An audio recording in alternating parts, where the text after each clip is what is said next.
Hey everybody, it's Ragdolls. Welcome to the supposed to be Saturday video, but it's been such a rough couple weeks, I didn't really feel like doing one. And plus, news has been kind of lackluster this week. I did a video on Wednesday and kind of covered most of the meat of what happened over the week, but as of this weekend, there really wasn't too much to sum up, so I'm really just going to talk about Destiny.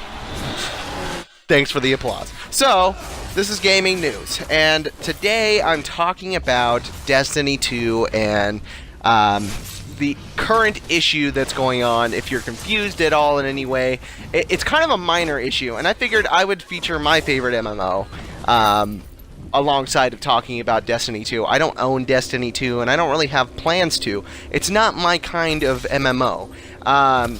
So the complaints have ranged from PvP only instead of PvP and PvE being separate, and I guess just the storyline itself is lackluster. They were expecting something better, and how the game itself is more of just a extension and more polished version of the first Destiny. So there's already a few issues, but so far Destiny 2 has been a really huge hit for Bungie. So it's not really a bad game, and that's not really what players are talking about. So far, the issue seems to be around shaders and the microtransaction system that they've put in place this time around.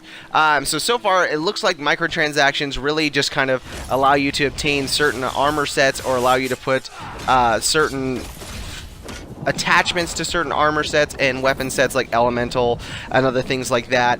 But the items that you're getting in these kind of loot crates that you're paying for, because like $5 will get you 500, $10 will get you 1,100, $20 will get you 2,500, or what have you, pieces of silver. You'll put these pieces of silver into loot crates, and these loot crates will have certain kinds of, there's like a dust, I don't remember what the hell it's called, but it kind of breaks down to even smaller groups where you can actually use these individual items. You can break them down into other small forms of currency that you can make in-game. And it doesn't really...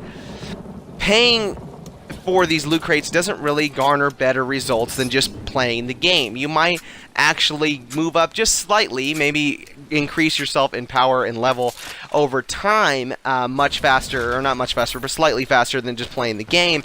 But it's kind of made it so that even just that little bit makes it so that you're paying to win. So those who don't have the means of paying for these microtransaction sets for currency, for coin or silver coin, won't have the edge that other players will. But the items that they're getting in these loot crates are so commonplace, it's kind of pointless. A lot of people are just finding that they're wasting their money, and that these microtransactions really have no place in this game. As in where in Elder Scrolls Online, you can put money towards this game, but it's all purely cosmetic. All of it is furniture and armor skins. They don't give you any greater edge. You can get a different mount, or you can get a different what do you call that, a vanity pet.